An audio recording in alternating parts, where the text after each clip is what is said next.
Okay, so let's see, let's take a look at the ESP, okay, in action, okay. So let's say we want to quickly discard 3 items we pushed earlier onto the stack without saving the values, or in other words, clean the stack. The following can be done, okay. So for example, if we previously pushed some value on the stack, we can remove them like that. We can use the pop. We can pop eax, and then we can do another pop, okay, to remove a new value that is on the stack, okay, and then we do another pop to remove that new value, okay, that is on top of the stack, okay. Remember, every time we use the pop, we are removing a value from the top of the stack, and the stack is going to decrease, okay. It's going to decrease in level, okay. And the more we do the pop, the more we remove the objects, okay, all the values, okay, we pushed on top of the stack, okay. So this XO, this XO or XOR, EAX and EX, this one clear EAX because we don't need the values, okay, and it's going to set EAX to 0, okay. It's going to set it to 0. However, there is a faster method, okay. So we can simply perform some basic arithmetic on ESP to make the pointer go above the data items, so they cannot be read anymore, and can be overwritten with the next round of the push commands, okay.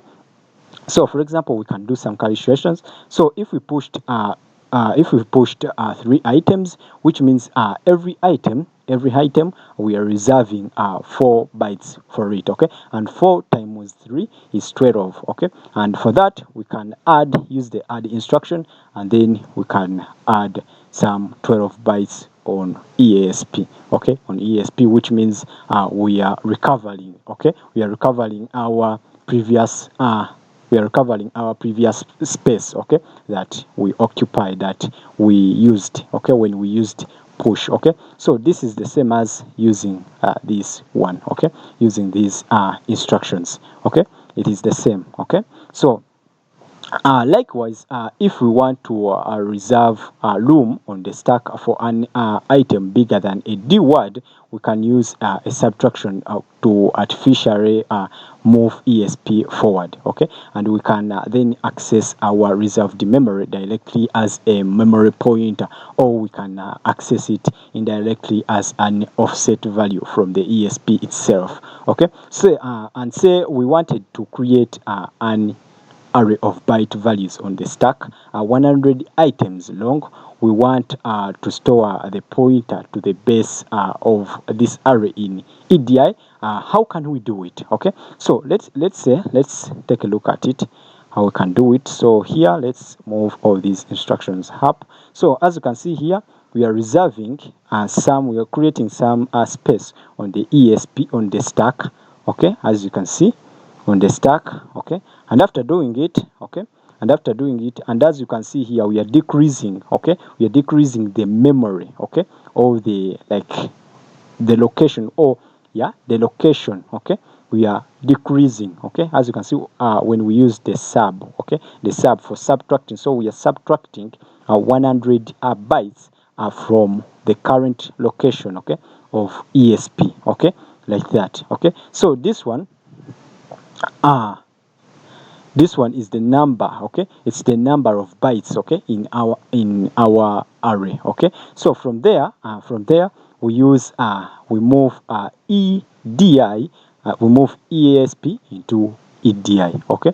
So here we copy the address of 100 bytes area to EDI, okay, register, okay. So to destroy that array, we simply write this instruction, which is add 100 to ESP, okay. So we destroy, okay, we destroy that array completely if we use this instruction, okay, like that, okay. So From there, let us now take a look at how we can read without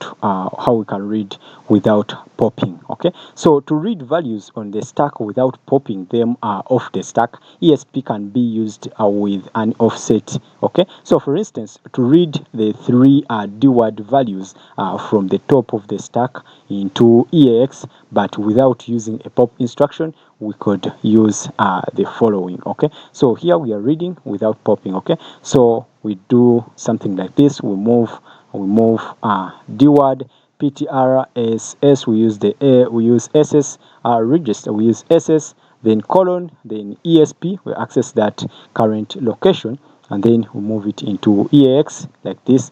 And then we also perform a move instruction, and then we move the next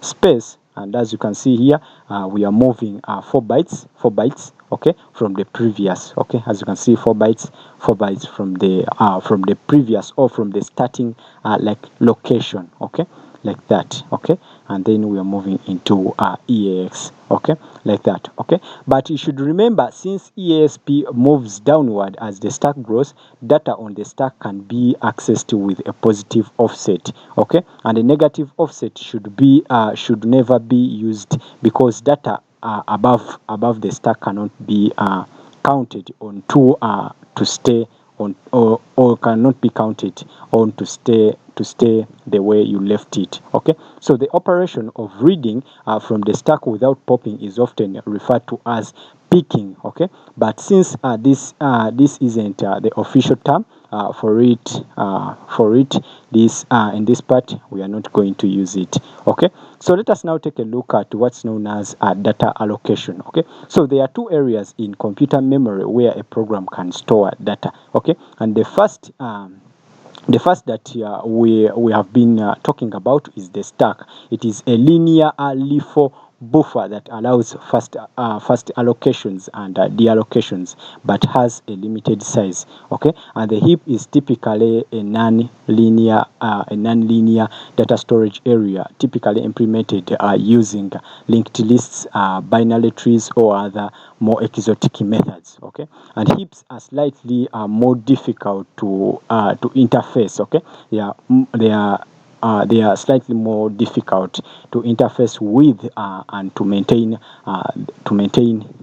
Okay, so than a stack. Okay, so and allocations or deallocations are performed more slowly. Okay, so however, heaps can grow as the data grows. Okay, and new heaps can be allocated when data quantities become too large. Okay, so as we shall see, explicitly declared variables are allocated on the stack. Okay, and stack variables are finite in number. Okay, and have a definite size. Okay, so heap variables can be variable in number and in size. Okay, so we shall discuss that in future parts later. Okay, so thank